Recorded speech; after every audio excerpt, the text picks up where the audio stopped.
En la primavera de 1943, el curso de la Segunda Guerra Mundial se había vuelto contra Hitler. En un aterrador último intento, Hitler elaboró planes para desarrollar el arma más grande que el mundo había visto. Un monstruoso cañón enterrado bajo tierra, diseñado para destruir Londres y allanar el camino para una victoria nazi. En una carrera para destruir el supercañón de Hitler, los aliados intentaron diseñar sus propias armas milagrosas. Los británicos convocaron a Burns Wallis, el genio detrás de la bomba de rebote, quien diseñó un arma que podría desencadenar un terremoto. Los estadounidenses idearon el primer dron del mundo, un bombardero pesado controlado por radio y cargado de explosivos. Ahora, en una serie de experimentos dramáticos, el ingeniero Hugh Hunt investigará las extraordinarias tecnologías diseñadas por los aliados para destruir los búnkers nazis. 2, 1... Desapareció. Esta es la zona cero y no hay nada más. ¿Cómo funcionaba exactamente el arma de Hitler sigue siendo un misterio que Hugh se ha propuesto resolver? Con solo un puñado de fotografías granuladas para guiarlo, construirá su propia superarma. ¿Fuego? Para comprobar si el arma realmente podría haber destruido Londres. El supercañón de Hitler.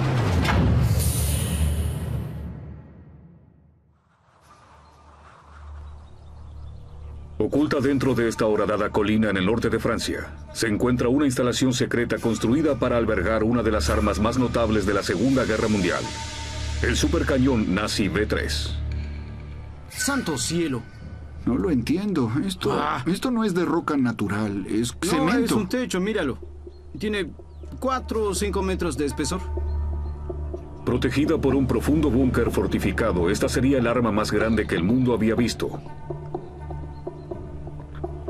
¿Esta todavía funcionaba como entrada del túnel? Mira.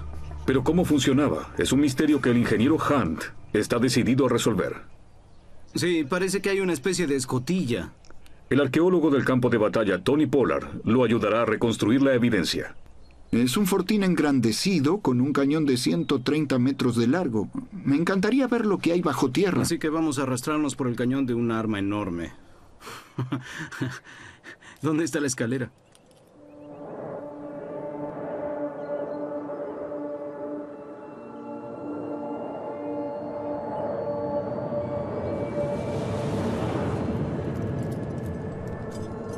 La red de cámaras debajo de esta colina no se ha explorado desde la guerra.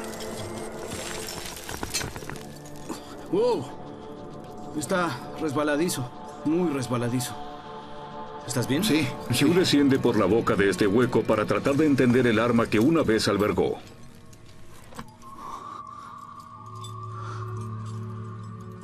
¡Wow! Mira lo empinada que se ve desde abajo. Esto es, sin duda, grande. Debe tener unos 50 metros. Tenía 130 metros. Y estamos a un tercio del camino. El túnel se extiende por otros 80 metros bajo sus pies. Hoy en día no hay rastro del arma, pero el diseño del túnel muestra un detalle revelador. Este túnel se centra de forma muy precisa en una línea particular. Las paredes pueden parecer desparejas, pero en el medio hay una línea central muy precisa. Aquí estamos en Mimoyax. Y este túnel que vemos aquí, la línea central del túnel, está apuntando más o menos una fracción de grado al puente de Westminster, lo cual es asombroso.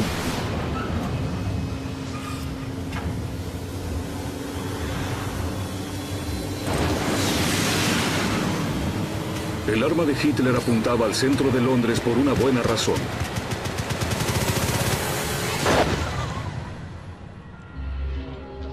Por primera vez desde el comienzo de la guerra, las fuerzas alemanas estaban en retirada.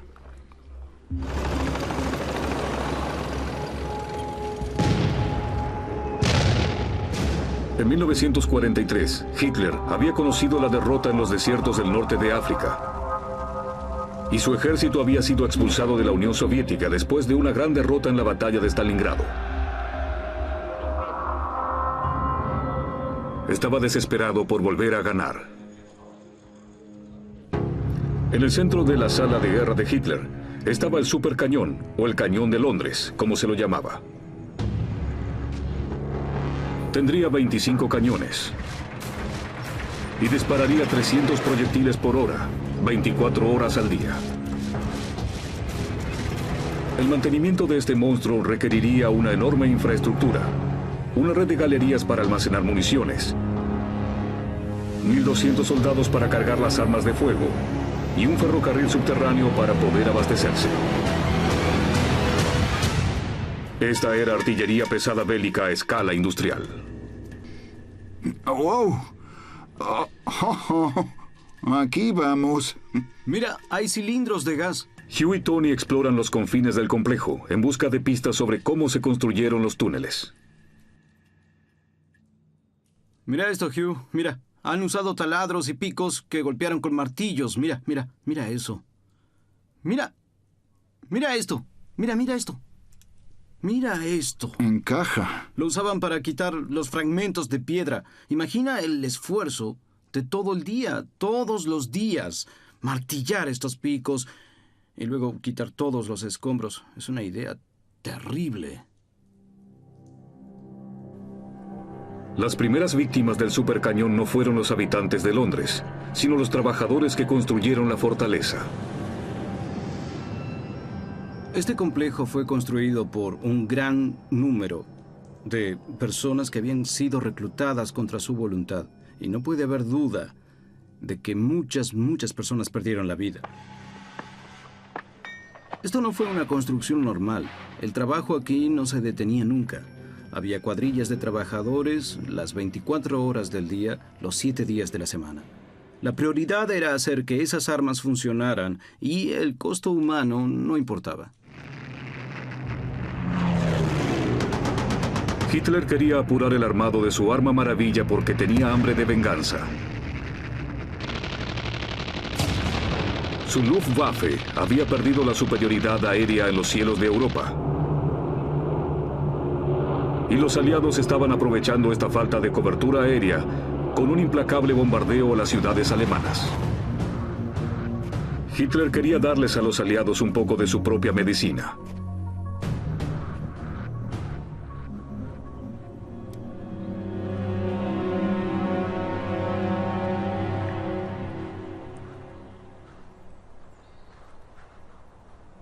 Comenzó la construcción de instalaciones fortificadas, como el complejo del Supercañón, por todo el norte de Francia.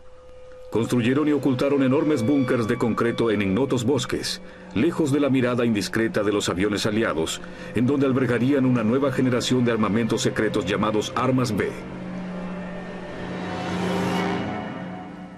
Se llaman Armas B porque trabajan con la venganza, con la represalia. Hitler trataba de tener su venganza. Lo que la RAF y la Fuerza Aérea Estadounidense habían estado haciendo era bombardear ciudades alemanas, matando a civiles alemanes. Y esto a Hitler lo enfurecía profundamente. Y por eso decide que se va a vengar con Londres. Así que todas estas armas fueron diseñadas para destruir Londres desde Francia. Fueron tecnologías pioneras, que parecen sacadas de la ciencia ficción. Un ejemplo es la B-1, una bomba accionada a reacción. También estaba el B-2, un cohete que se disparaba en el espacio antes de caer a tierra. Estas armas tenían el potencial de reducir Londres a escombros, pero no fueron probadas en ninguna batalla y eran poco fiables.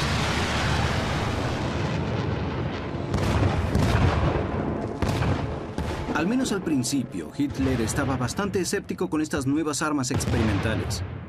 Cohetes y misiles no era lo que más le gustaba. Él tenía una formación militar más tradicional, moldeada en las trincheras de la Primera Guerra. Y lo que le dio esa experiencia fue el conocimiento de la eficacia que podía proporcionar la artillería. Había visto cómo la artillería podía cortar a los hombres en dos, porque el 80% de las bajas del lado occidental fueron causadas por la artillería. Y la B-3 era una superarma de la vieja escuela, pero con algo nuevo.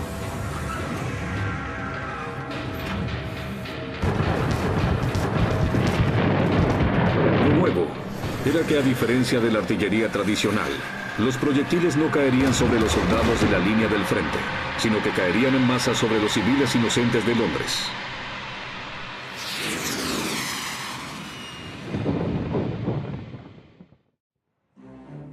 Unidad de interpretación fotográfica. En septiembre de 1943, los aliados comenzaron a descubrir la trama secreta de Hitler para destruir Londres con su superarma. Un equipo de agentes de inteligencia de élite, especialmente entrenados, se había establecido en una casa de campo en Buckinghamshire. Su trabajo consistía en investigar fotografías aéreas tomadas en misiones de reconocimiento sobre el territorio ocupado al norte de Francia. Buscaban señales de sitios donde pudiera haber armas nazis. Los oficiales que examinaban las imágenes de la zona de Mimo Jacks divisaron algo misterioso. Una vía de ferrocarril que desaparecía en una colina. No podían ver lo que pasaba debajo de la superficie, pero se preguntaron si estaban preparando el terreno para un arma de terror.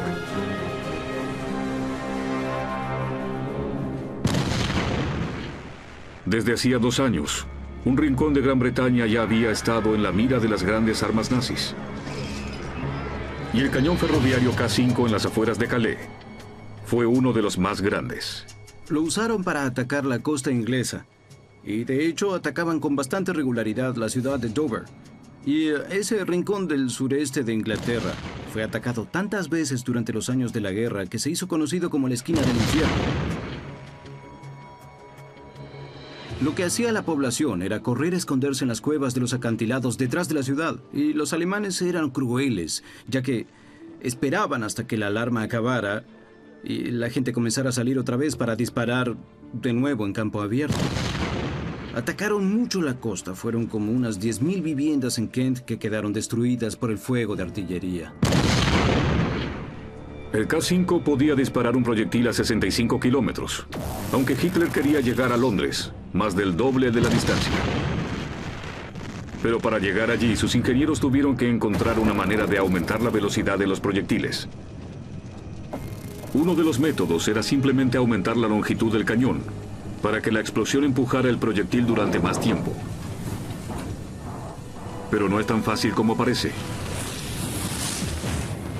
Una de las cosas que la gente no piensa es que esto se inclina por su propio ¿En serio? peso. ¿Incluso un cañón? Incluso un cañón. Wow. Y cuanta mayor distancia se cubra, más flexible será. Poder soportar un cañón más largo no es el único problema. Si el cañón se extiende demasiado, la explosión que impulsa el proyectil finalmente se desvanece.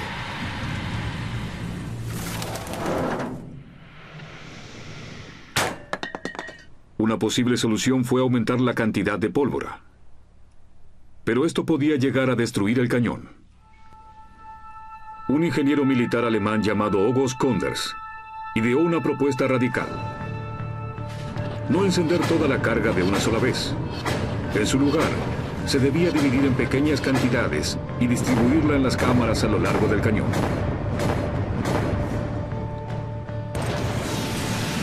La cascada de explosiones aumentaría la velocidad de los proyectiles mientras atravesaba el cañón.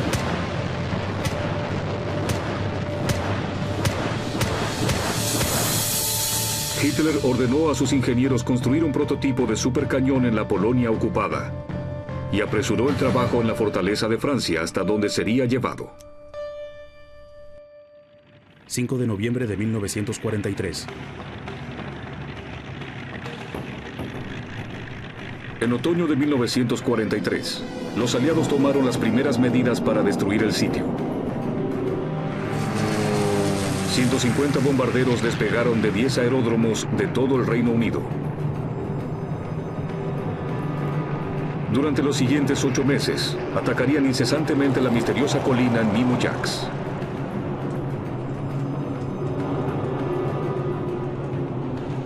Hubo 18 misiones. Los 1.375 aviones lanzaron 6.517 bombas. Pero pese a todos sus esfuerzos, el sitio parecía inexpugnable. Mientras tanto, la construcción en el complejo subterráneo continuaba sin cesar. Y el trabajo del prototipo del cañón empezaba a rendir frutos. En mayo de 1944, los ingenieros alemanes habían logrado lanzar 80 cañones a más de 80 kilómetros.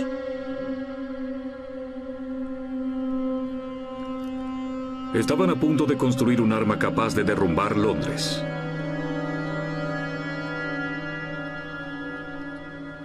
Pero ¿cómo hicieron los alemanes para cronometrar las cargas de refuerzo para que explotaran una tras otra con una precisión de microsegundos sigue siendo un misterio hasta hoy? Una teoría es que usaron los gases calientes de los proyectiles para encender los propulsores mientras el proyectil atravesaba el cañón. Hugh quiere poner a prueba esta teoría, así que le pidió al ingeniero en explosivos Charlie Adcock que construyera una superarma. Usarán los cañones de 6 fusiles.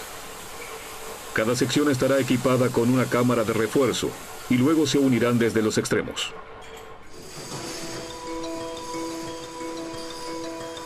Si Hugh logra que su modelo experimental funcione, será el primero en disparar el supercañón desde la Segunda Guerra Mundial. Hay un par de cosas que queremos ver. Una es que queremos ver si eran los gases calientes los que iniciaban las cargas de refuerzo, y la otra cosa es comprobar si las cargas de refuerzo hacían que el proyectil fuese más rápido. Dispararán el proyectil a través de 2 haces de luz infrarroja. El tiempo que tarde para pasar entre ellos les dará la velocidad exacta. Primero dispararán el arma sin los refuerzos, para fijar una velocidad de referencia. Estamos listos. Así que podemos ir a la cámara.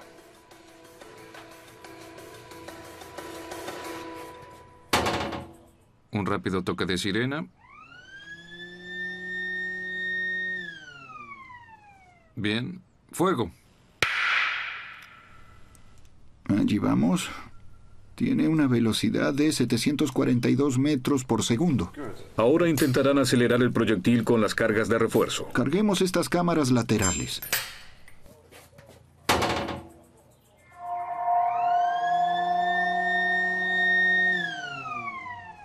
¿Listos? Cuidado. ¡Fuego! ¡Wow! 964.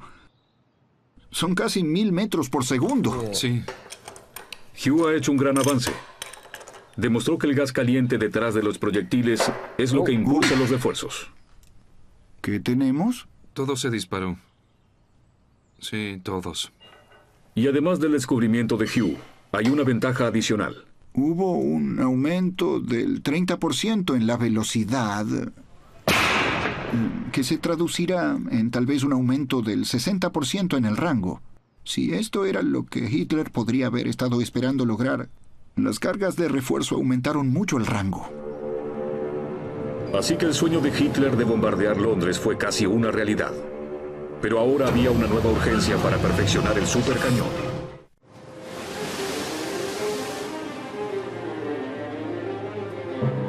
El 6 de junio de 1944, el día D. 150.000 soldados aliados tomaron por asalto las playas de Normandía, en la mayor invasión por mar de la historia. En solo 24 horas atravesaron las defensas alemanas y ocuparon un punto de apoyo en la Europa ocupada por los nazis. Hitler exigió una respuesta rápida.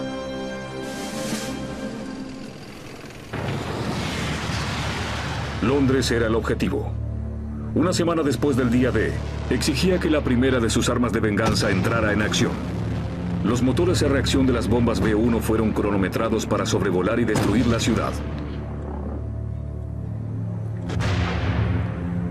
Durante un periodo de 80 días, murieron más de 6.000 personas y 1 millón de edificios fueron destrozados o dañados. La filosofía es que si se podía destruir la moral de un pueblo, debía quebrarse su voluntad de pelear.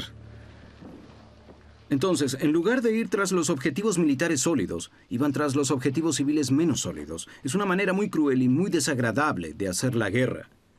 pero ellos creyeron que funcionaría.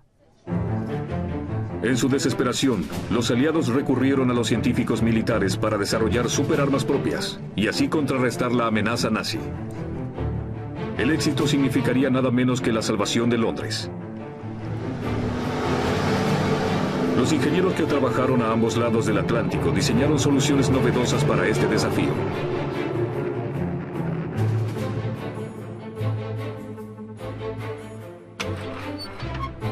Los estadounidenses comenzaron a experimentar con una extraordinaria innovación y crearon el dron.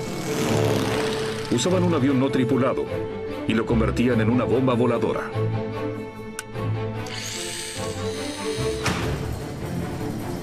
Los británicos llamaron a su ingeniero estrella, Barnes Wallis, quien ideó la primera bomba destructora de búnkers del mundo. Wallis era un pensador original con ideas que se adelantaban años a su tiempo. Había diseñado uno de los aviones más exitosos de la Segunda Guerra Mundial, el bombardero Wellington. Pero fue el arma que inventó para destruir las represas hidroeléctricas que accionaban la máquina de guerra nazi, la que le dio su fama, la legendaria bomba de rebote. La incursión realizada en mayo de 1943 por el Escuadrón 617 le aseguró a Wallis un lugar en la mesa principal de Churchill.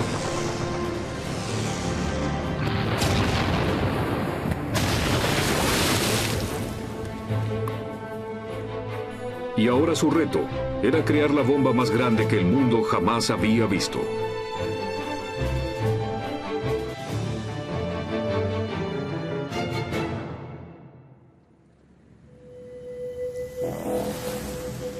Base aérea Firstfield, Norfolk.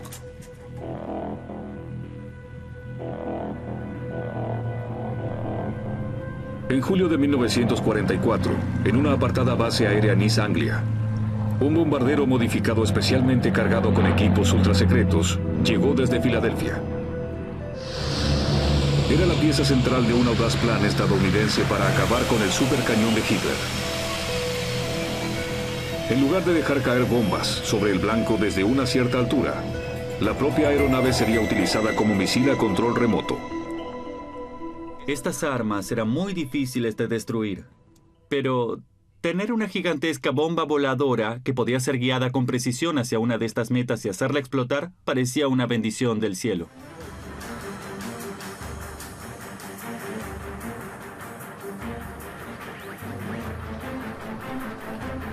El avión se cargaba con 10 toneladas de explosivos Torpex. El piloto y copiloto llevaban el avión hasta los 600 metros, acompañados por otra aeronave conocida como nave nodriza. Luego, utilizando un novedoso sistema de orientación, la nave nodriza tomaría el control del avión, mientras la tripulación se lanzaba en paracaídas. Saltar de estos aviones era muy peligroso porque el avión volaba a muy alta velocidad. Saltaban a 320 kilómetros por hora. Hubo varias muertes y al menos una amputación en el brazo de alguien que quedó atrapado en las cuerdas del paracaídas. Una vez que la tripulación saltaba, un operador de la nave nodriza usaba el control remoto para guiar la bomba voladora sobre el blanco, donde detonaría cuando impactara. Era nada menos que el primer ataque de precisión de un dron del mundo. Y solo fue posible gracias a una importante pieza de innovación tecnológica.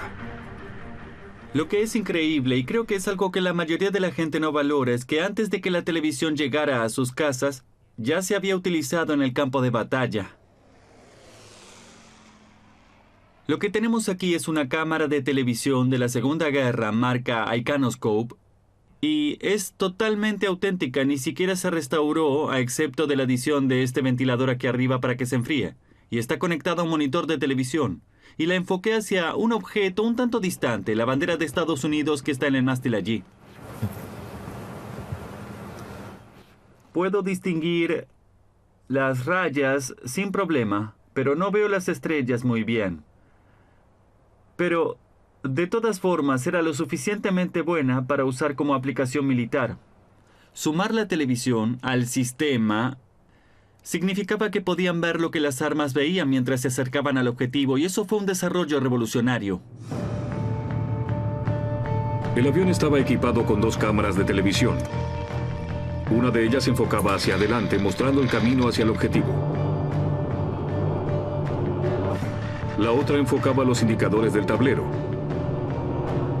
Las imágenes en directo se transmitían al operador de la nave nodriza, que usaba controles para manipular los mandos de la aeronave no tripulada. La cámara convertía al avión no tripulado en un arma muy precisa, que se podía volar a control remoto y ver a dónde se dirigía, y literalmente podías estar en la cabina de esa nave.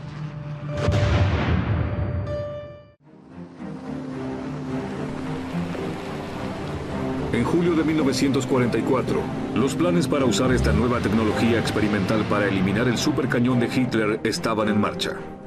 Los mejores pilotos se ofrecieron como voluntarios para esta peligrosa misión.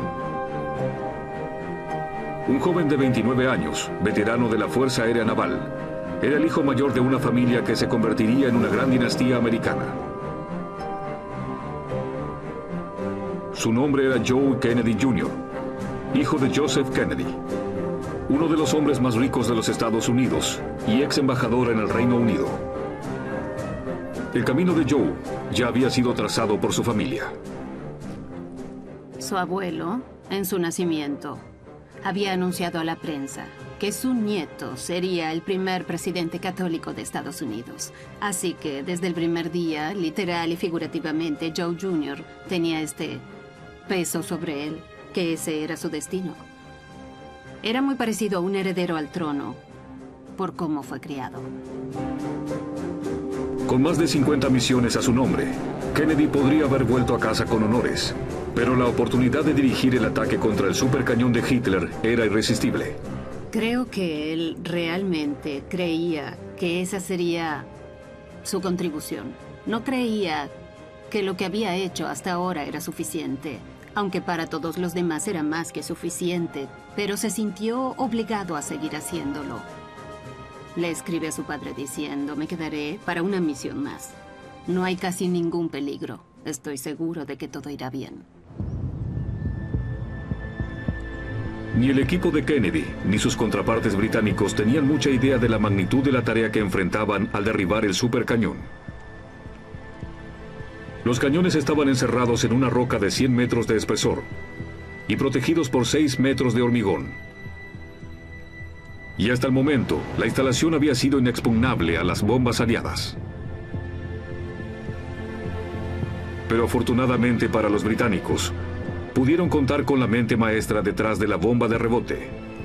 Barnes Wallis ya había demostrado su valía al destruir las formidables represas alemanas. Ahora estaba dispuesto a destrozar la fortaleza nazi, como Mimo Jacks. Lo que atraviesa toda su obra es la eficiencia. Siempre estaba detrás de la solución más eficaz al problema, y se dio cuenta de que era mucho más eficiente destruir una fábrica que destruir todos los tanques o aviones que salen de la fábrica. Y es aún más eficiente si se pueden destruir las fuentes de energía que usan las fábricas. Wallis empezó a pensar en el uso más eficiente de los explosivos y desarrolló una idea brillante. Una bomba que explotaría bajo tierra y generaría un terremoto. No creo que nadie haya pensado en el efecto de las bombas explotando bajo tierra hasta ese momento. La gente pensaba que era la bomba que estallaba y se podía ver el daño que hacía. Pero eso era solo una parte de los daños. La mayor parte es causada por la onda de presión invisible. Wallis había descubierto que sobre la Tierra, esta onda invisible de energía se disipaba rápidamente en el aire y causaba relativamente poco daño. Pero por debajo del suelo, a través de la tierra sólida, podía viajar con una mayor fuerza destructiva.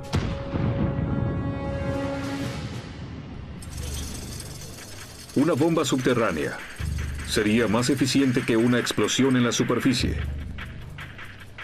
Pero poder penetrar profundamente en la Tierra era el nuevo reto. Wallis decidió lanzar las bombas en una sola pieza para lograr mayor resistencia.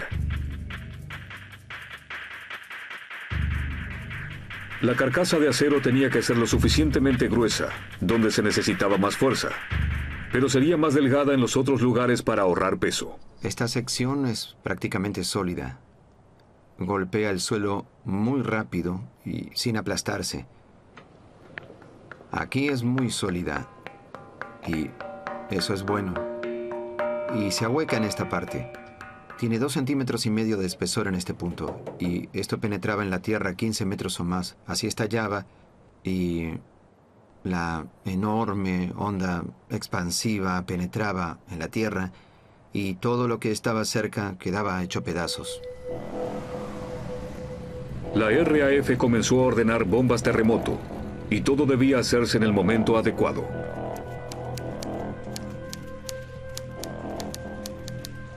...5 de julio de 1944. En un espectacular avance, la unidad de inteligencia que interpretaba las fotografías de Mimo Jax detectó aberturas sospechosas en una losa de concreto que protegía el búnker subterráneo del supercañón. Una de las aberturas contenía un objeto que se identificó como el extremo de un cañón. Los nazis habían comenzado a instalar la superarma.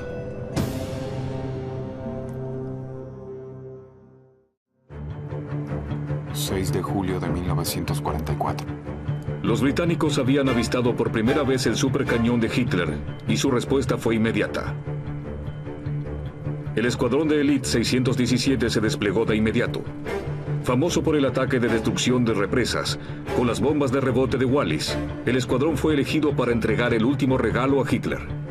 Era un grupo de tripulantes muy experimentados, gente que había estado en el ataque a las presas, se los respetaba. Y era un escuadrón equipado con otra de las armas de Barnes-Wallis. Tenía que ser bueno. Había ese sentimiento en el escuadrón, era realmente algo con lo que se podía destruir al enemigo.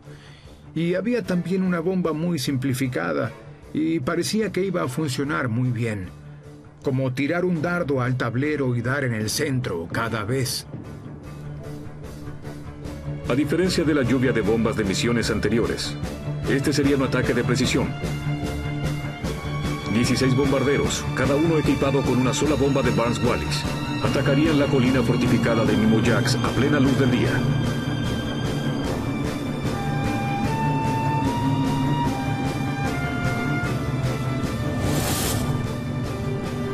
Este video capta la explosión de las bombas terremoto.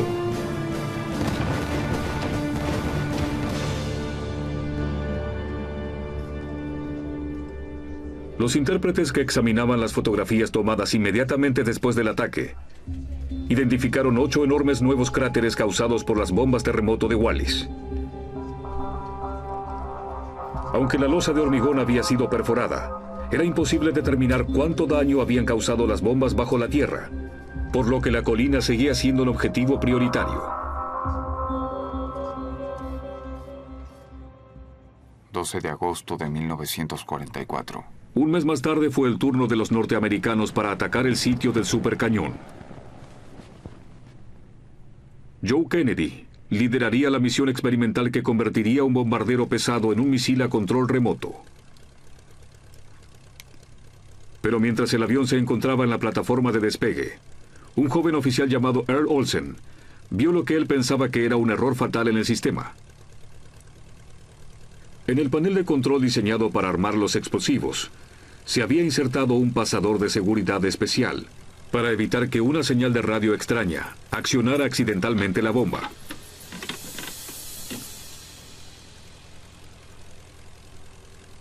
Earl estaba convencido de que el pasador de seguridad hacía que el panel fuera más peligroso y llevó sus preocupaciones hasta la cadena de mando, pero nadie quiso escucharlo. De todos los que trabajaban en el programa de aviones no tripulados, Earl Olsen era la persona más calificada para hacer una evaluación de este panel. Pero muchas personas no lo escucharon porque era un joven oficial de grado, no estaba graduado en la universidad y lo que sabía de electrónica lo aprendió como autodidacta. Y las personas de la fábrica militar que habían construido el panel eran expertos, eran los mejores expertos. ¿Y quién era Olsen para discutirles? En su desesperación, Olsen trató de convencer a Joe Kennedy de que una señal de radio extraña podía hacer estallar el avión antes de que los pilotos tuvieran la oportunidad de salir. Pero no sirvió de nada.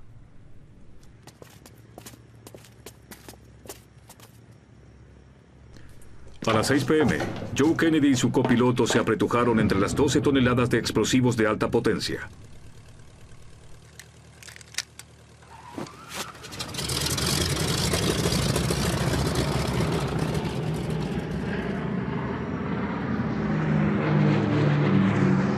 Una escuadra de aviones de apoyo siguió el avión de Kennedy en el aire. Olsen pudo ver los acontecimientos en las imágenes de televisión desde el avión, que se transmitían a la pista de aterrizaje.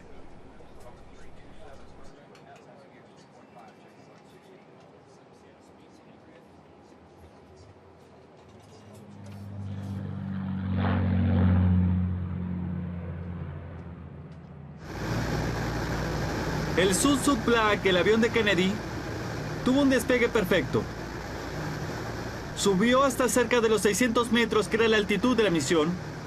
Y en ese punto Kennedy dijo en la radio la palabra clave descarga de espada 2 veces. Esa era la señal para que el piloto de la nave nodriza tomara el mando del avión y comenzó a probarlo metódicamente, encendiendo y apagando el televisor, haciéndolo girar.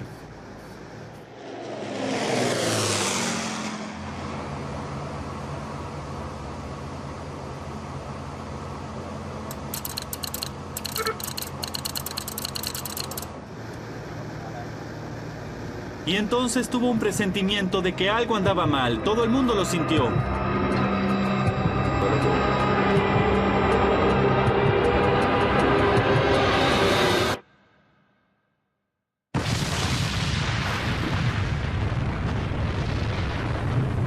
El avión explotó sobre Suffolk a las 18:20 precisamente.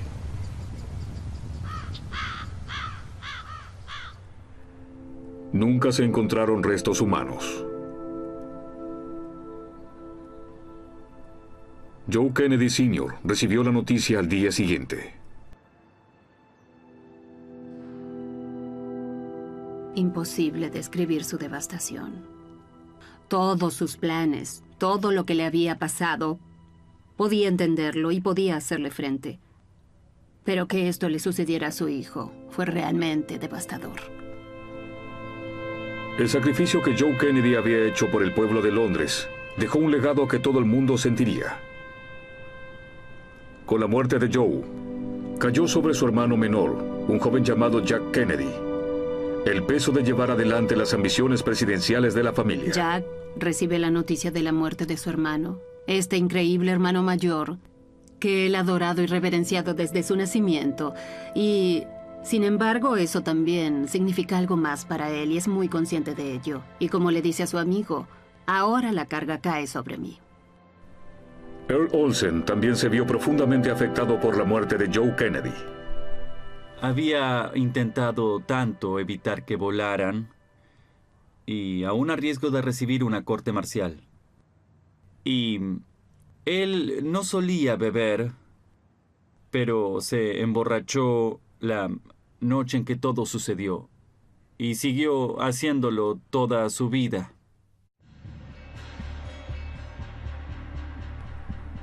Lo que Olsen vio exactamente en el panel ese día es un misterio para la historia.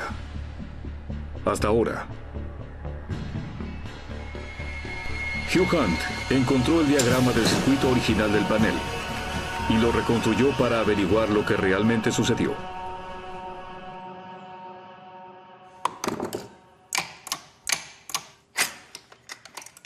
Cuando reconstruí este panel fue increíble ver cómo se hizo evidente que algo iba a salir mal.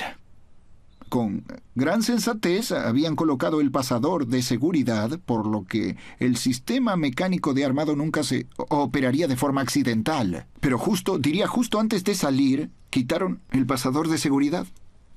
Y si hubiera una señal de radio extraña, en entonces la palanca no se mueve, lo que significa que el sistema mecánico de armado es seguro. Pero miren, esta luz está encendida y eso significa que la energía eléctrica sigue funcionando hasta estos pequeños solenoides que no están diseñados para que la corriente fluya continuamente. Miren, se está poniendo muy caliente. Está comenzando a quemarse.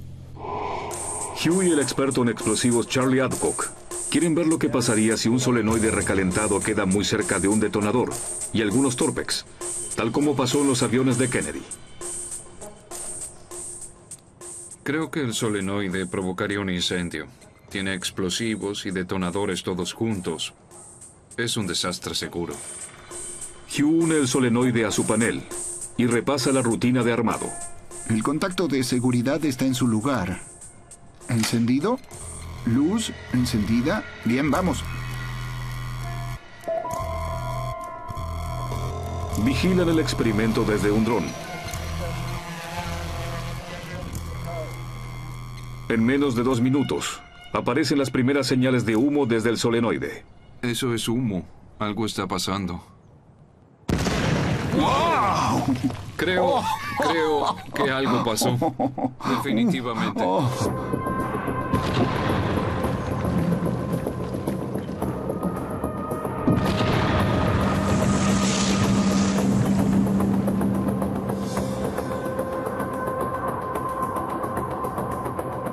Es todo lo que queda.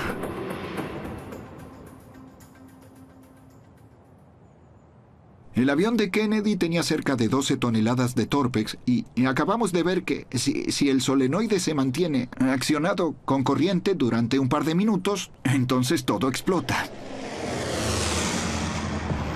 Hugh descubre el defecto fatal.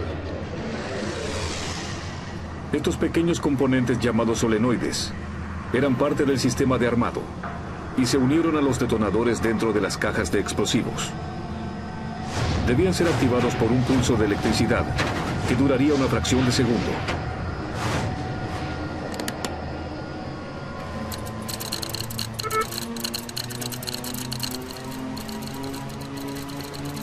Pero con el pasador de seguridad accionado, los solenoides se alimentan de energía de forma continua, haciendo que se sobrecalienten.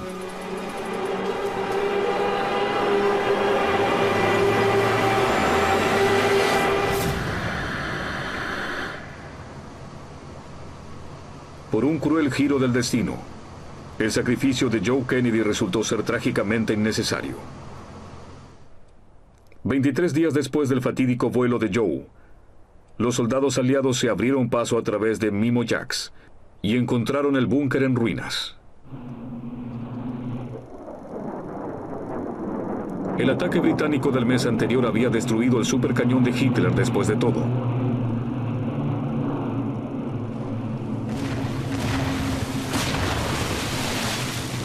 La bomba terremoto de Barnes-Wallis estuvo a la altura de su nombre.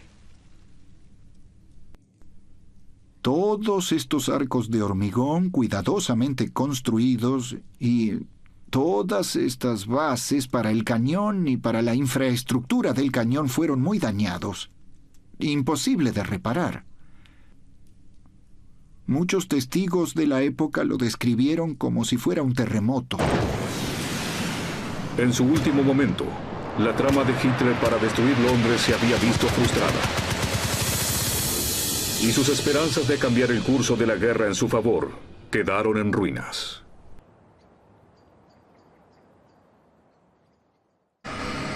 Hugh quiere poner a prueba esta teoría, así que le pidió al ingeniero en explosivos Charlie Adcock que construyera una superarma. Usarán los cañones de 6 fusiles. Cada sección estará equipada con una cámara de refuerzo y luego se unirán desde los extremos.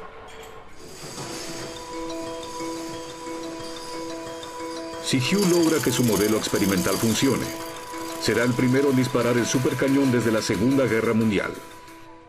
Hay un par de cosas que queremos ver. Una es que queremos ver si eran los gases calientes los que iniciaban las cargas de refuerzo, y la otra cosa es comprobar si las cargas de refuerzo hacían que el proyectil fuese más rápido.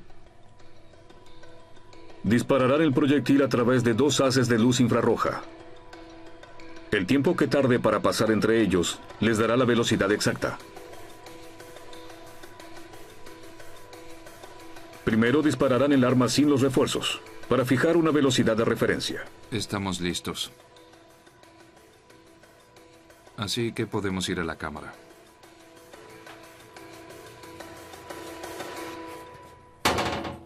Un rápido toque de sirena. Bien.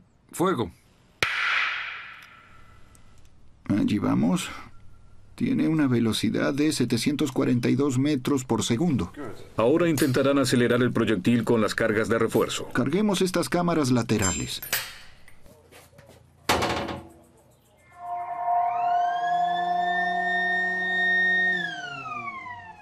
¿Listos? Cuidado. ¡Fuego! ¡Wow! 964.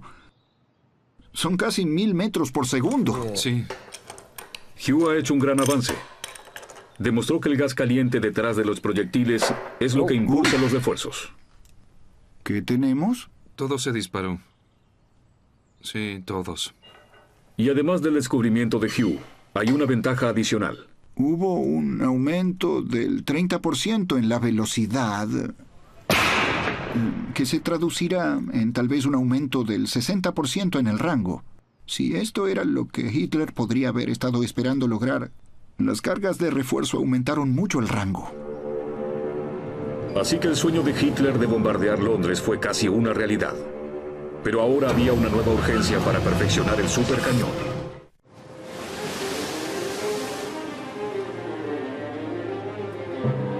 El 6 de junio de 1944, el día D. 150.000 soldados aliados tomaron por asalto las playas de Normandía.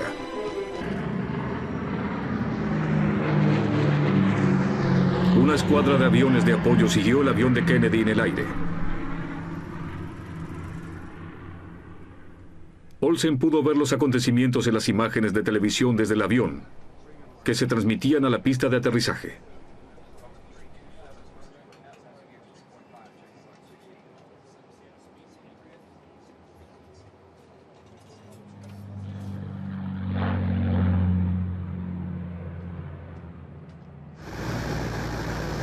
El Sud Black, el avión de Kennedy, tuvo un despegue perfecto.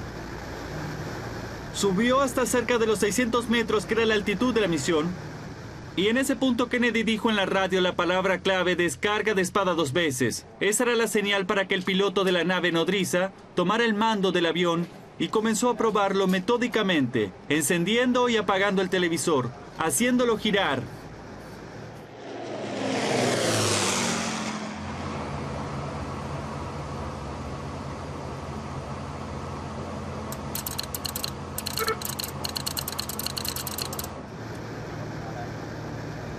Y entonces tuvo un presentimiento de que algo andaba mal. Todo el mundo lo sintió.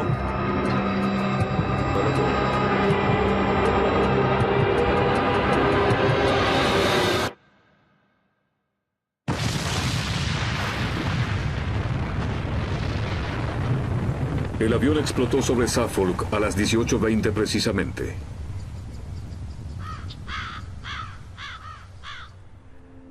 Nunca se encontraron restos humanos. Joe Kennedy Sr. recibió la noticia al día siguiente. Imposible describir su devastación. Todos sus planes, todo lo que le había pasado, podía entenderlo y podía hacerle frente. Pero que esto le sucediera a su hijo fue realmente devastador. El sacrificio que Joe Kennedy había hecho por el pueblo de Londres dejó un legado que todo el mundo sentiría.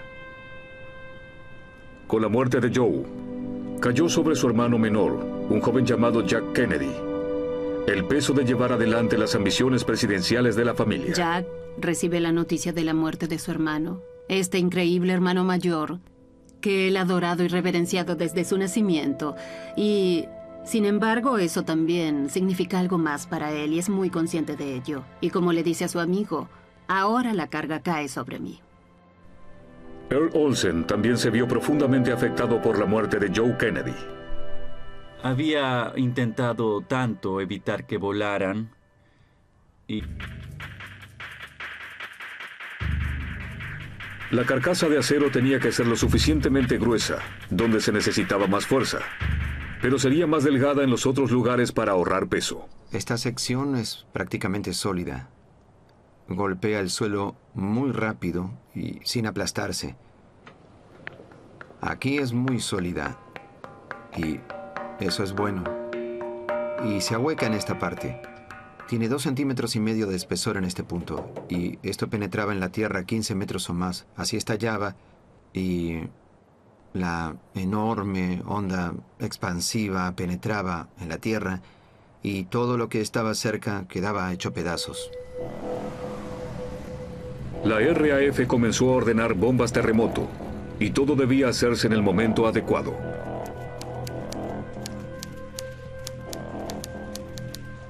...5 de julio de 1944.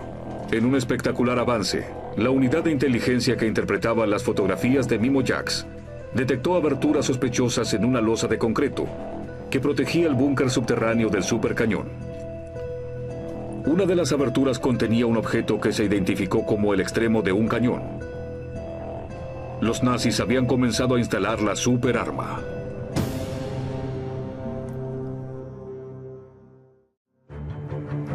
...6 de julio de 1944. Los británicos habían avistado por primera vez el supercañón de Hitler y su respuesta fue inmediata. El escuadrón de élite 617 se desplegó de inmediato. Famoso por el ataque de destrucción de represas, con las bombas de rebote de Wallis, el escuadrón fue elegido para entregar el último regalo a Hitler. Era un grupo de tripulantes muy experimentados, gente que había estado en el ataque a las presas, se los respetaba. Y era un escuadrón equipado con otra de las armas de Barnes-Wallis. Tenía que ser bueno. Había ese sentimiento en el escuadrón, era realmente algo con lo que se podía destruir al enemigo. Y había también una bomba muy simplificada, y parecía que iba a funcionar muy bien. Como tirar un dardo al tablero y dar en el centro cada vez. A diferencia de la lluvia de bombas de misiones anteriores, este sería un ataque de precisión. 16 bombarderos, cada uno equipado con una sola bomba de Barnes-Wallis, atacarían la colina fortificada de Mimo Jax a plena luz del día.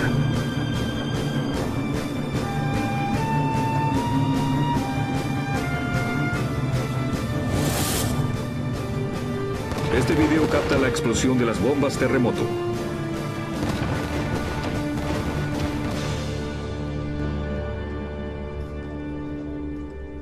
Los intérpretes que examinaban las fotografías... En su desesperación, Olsen trató de convencer a Joe Kennedy de que una señal de radio extraña podía hacer estallar el avión antes de que los pilotos tuvieran la oportunidad de salir. Pero no sirvió de nada.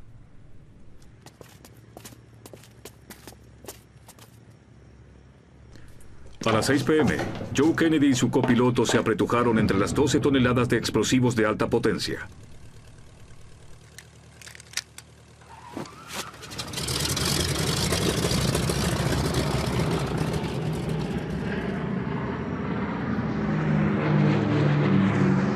Una escuadra de aviones de apoyo siguió el avión de Kennedy en el aire. Olsen pudo ver los acontecimientos en las imágenes de televisión desde el avión, que se transmitían a la pista de aterrizaje.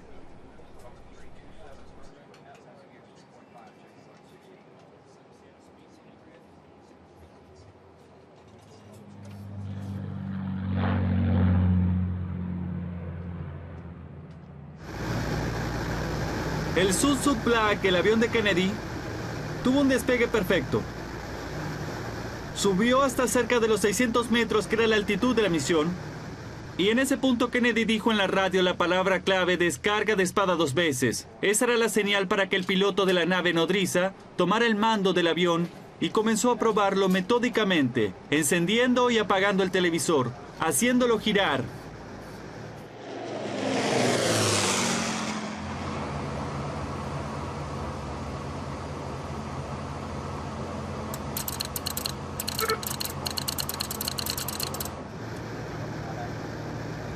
Y entonces tuvo un presentimiento de que algo andaba mal. Todo el mundo lo sintió.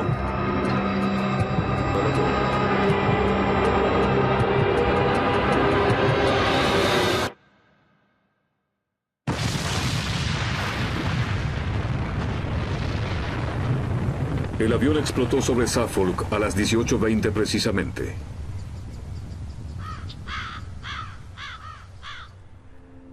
Nunca se encontraron restos humanos. Joe Kennedy Sr. recibió la noticia al día siguiente. Imposible describir su devastación. Todos sus planes, todo lo que le había pasado, podía entenderlo y podía hacerle frente. Pero que esto le sucediera a su hijo fue realmente devastador. El sacrificio que Joe Kennedy había hecho por el pueblo de Londres dejó un legado que todo el mundo sentiría. Con la muerte de Joe, cayó sobre su hermano menor. Son casi 1000 metros por segundo. Sí. Hugh ha hecho un gran avance. Demostró que el gas caliente detrás de los proyectiles es lo que impulsa los refuerzos. ¿Qué tenemos? Todo se disparó. Sí, todos. Y además del descubrimiento de Hugh, hay una ventaja adicional. Hubo un aumento del 30% en la velocidad, que se traducirá en tal vez un aumento del 60% en el rango. Si esto era lo que Hitler podría haber estado esperando lograr, las cargas de refuerzo aumentaron mucho el rango. Así que el sueño de Hitler de bombardear Londres fue casi una realidad. Pero ahora había una nueva urgencia para perfeccionar el supercañón.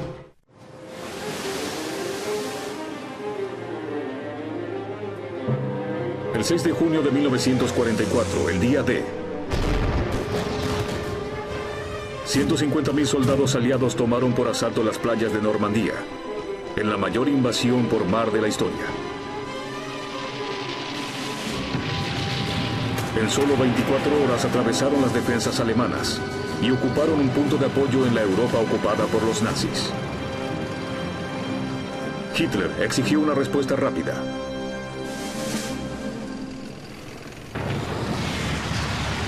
Londres era el objetivo.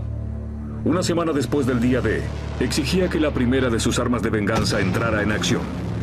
Los motores de reacción de las bombas B-1 fueron cronometrados para sobrevolar y destruir la ciudad. Durante un periodo de 80 días, murieron más de 6.000 personas y 1 millón de edificios fueron destrozados o dañados. La filosofía es que si se podía destruir la moral de un pueblo, debía quebrarse su voluntad de pelear. Entonces, en lugar de ir tras los objetivos militares sólidos, iban tras los objetivos civiles menos sólidos. Es una manera muy cruel y muy desagradable de hacer la guerra. Pero ellos creyeron que funcionaría. En su desesperación, los aliados recurrieron a los científicos militares para desarrollar superarmas propias y así contrarrestar la amenaza nazi. El éxito significaría nada menos que la salvación de Londres. Los ingenieros que trabajaron a ambos lados del Atlántico diseñaron soluciones novedosas para este desafío.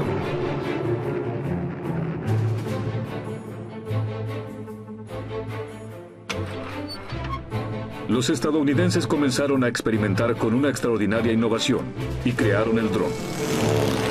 Usaban un avión no tripulado y lo convertían en una bomba voladora.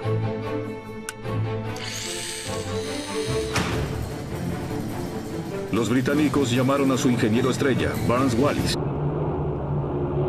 Y los aliados estaban aprovechando esta falta de cobertura aérea con un implacable bombardeo a las ciudades alemanas. Hitler quería darles a los aliados un poco de su propia medicina.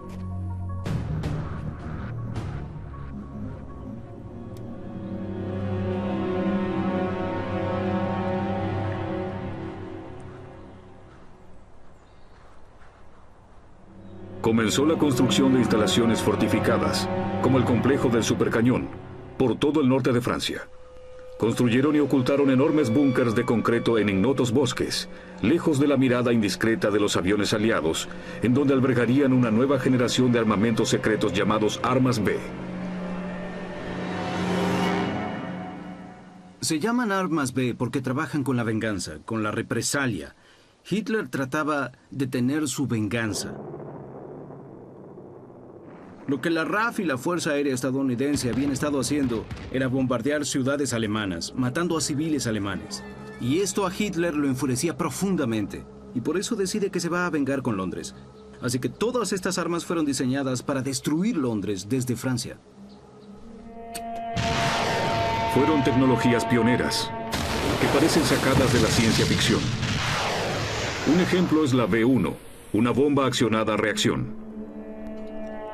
También estaba el B-2, un cohete que se disparaba en el espacio antes de caer a tierra. Estas armas tenían el potencial de reducir Londres a escombros, pero no fueron probadas en ninguna batalla y eran poco fiables.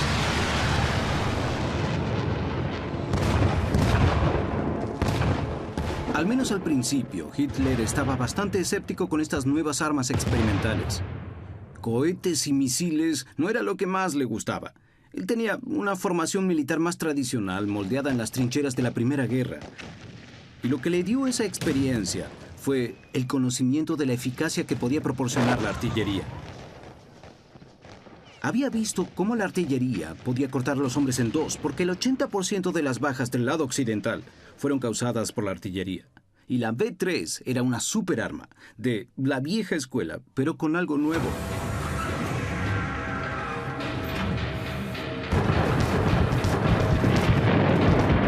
Lo nuevo era que, a diferencia de la artillería tradicional, los proyectiles no caerían sobre los soldados de la línea del frente, sino que caerían en masa sobre los civiles inocentes de Londres.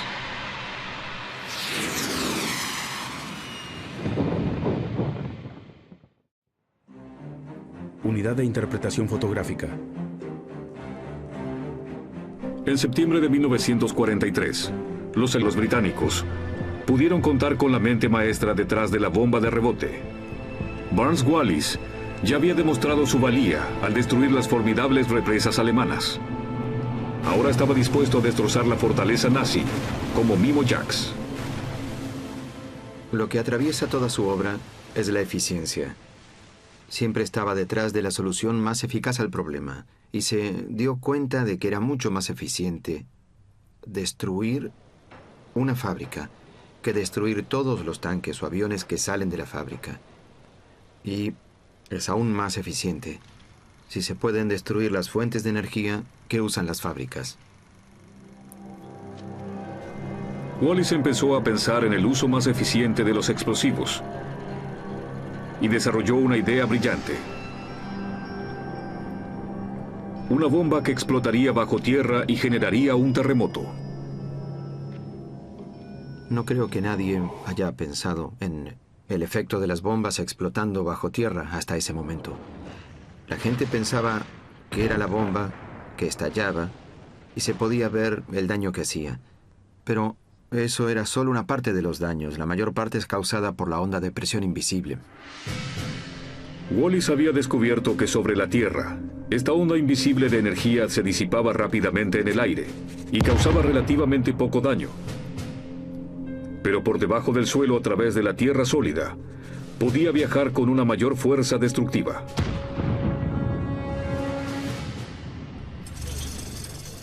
Una bomba subterránea sería más eficiente que una explosión en la superficie. Pero poder penetrar profundamente en la tierra era el nuevo reto.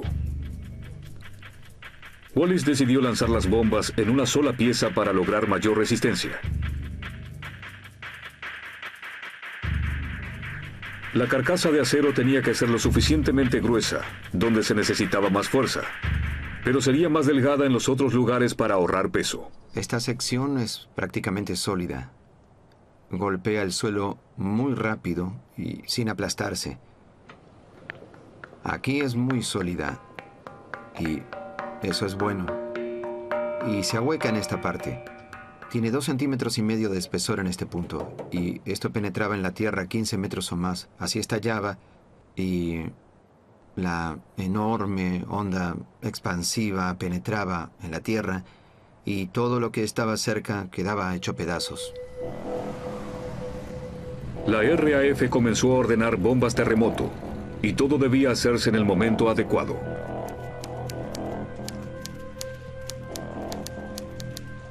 ...5 de julio de 1900... Una vez que la tripulación saltaba, un operador de la nave nodriza usaba el control remoto para guiar la bomba voladora sobre el blanco, donde detonaría cuando impactara. Era nada menos que el primer ataque de precisión de un dron del mundo. Y solo fue posible gracias a una importante pieza de innovación tecnológica.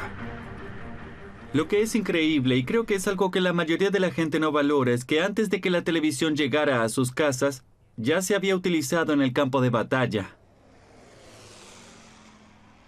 Lo que tenemos aquí es una cámara de televisión de la Segunda Guerra marca Icanoscope, y es totalmente auténtica, ni siquiera se restauró a excepto de la adición de este ventilador aquí arriba para que se enfríe, y está conectada a un monitor de televisión. Y la enfoqué hacia un objeto un tanto distante, la bandera de Estados Unidos que está en el mástil allí. Puedo distinguir las rayas sin problema, pero no veo las estrellas muy bien. Pero, de todas formas, era lo suficientemente buena para usar como aplicación militar. Sumar la televisión al sistema significaba que podían ver lo que las armas veían mientras se acercaban al objetivo, y eso fue un desarrollo revolucionario. El avión estaba equipado con 2 cámaras de televisión. Una de ellas enfocaba hacia adelante, mostrando el camino hacia el objetivo. La otra enfocaba los indicadores del tablero. Las imágenes en directo se transmitían al operador de la nave nodriza, que usaba controles para manipular los mandos de la aeronave no tripulada. La cámara convertía al avión no tripulado en un arma muy precisa, que se podía volar a control remoto y ver a dónde se dirigía, y literalmente podías estar en la cabina de esa nave.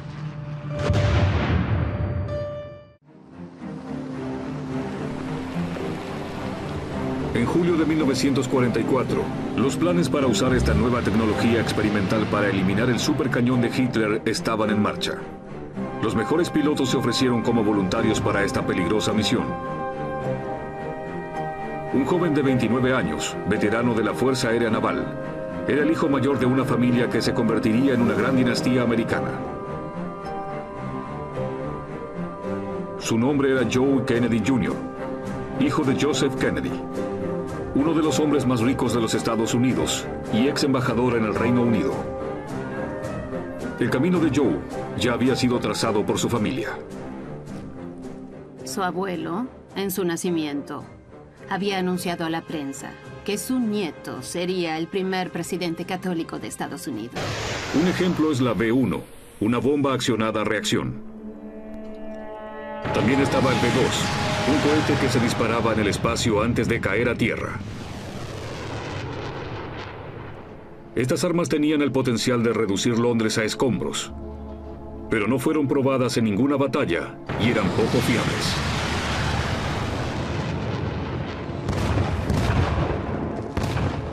Al menos al principio, Hitler estaba bastante escéptico con estas nuevas armas experimentales. Cohetes y misiles no era lo que más le gustaba. Él tenía una formación militar más tradicional, moldeada en las trincheras de la Primera Guerra. Y lo que le dio esa experiencia fue el conocimiento de la eficacia que podía proporcionar la artillería. Había visto cómo la artillería podía cortar a los hombres en dos, porque el 80% de las bajas del lado occidental fueron causadas por la artillería. Y la B-3 era una superarma de la vieja escuela, pero con algo nuevo.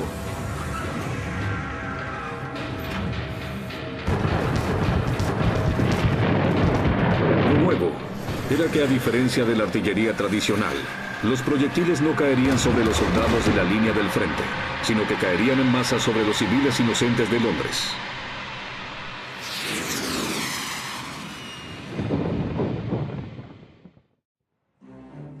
Unidad de interpretación fotográfica. En septiembre de 1943, los aliados comenzaron a descubrir la trama secreta de Hitler para destruir Londres con su superarma.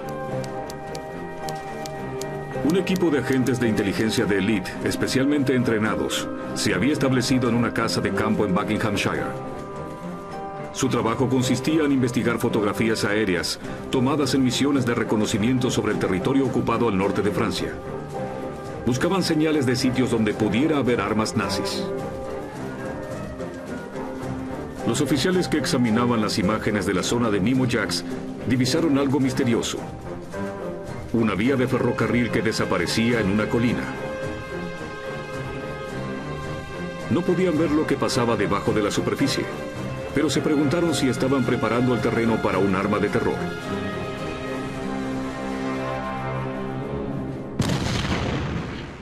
Desde hacía 2 años, un rincón de Gran Bretaña ya había estado en la mira de las grandes armas nazis. Y el cañón ferroviario K5 en las afueras de Calais fue uno de los más grandes. Lo usaron para atacar la costa inglesa. Y de hecho atacaban con bastante regularidad la ciudad de Dover. Y ese rincón del sureste de Inglaterra fue atacado tantas veces durante los años de la guerra que se hizo conocido como la esquina del infierno.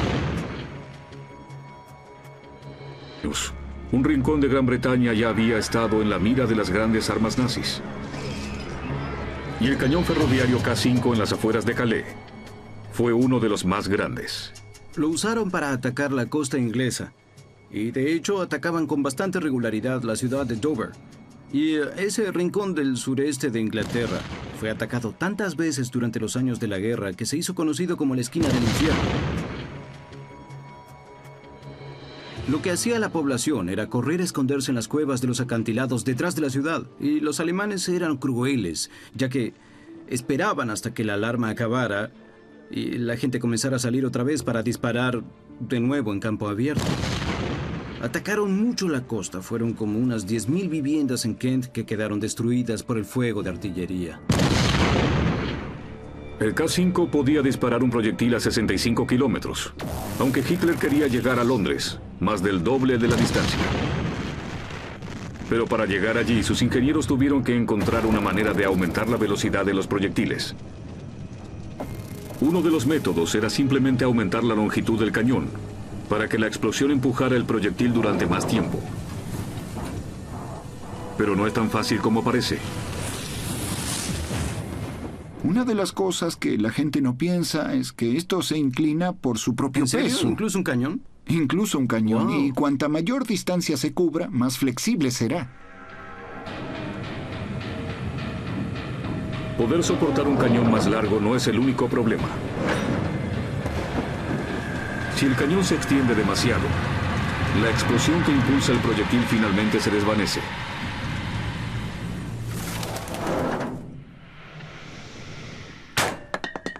Una posible solución fue aumentar la cantidad de pólvora.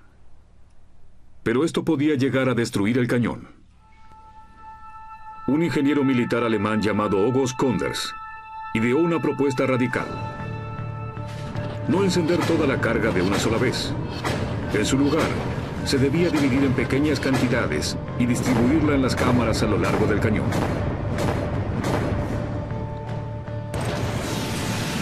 La cascada de explosiones aumentaría la velocidad de los proyectiles mientras atravesaba el cañón.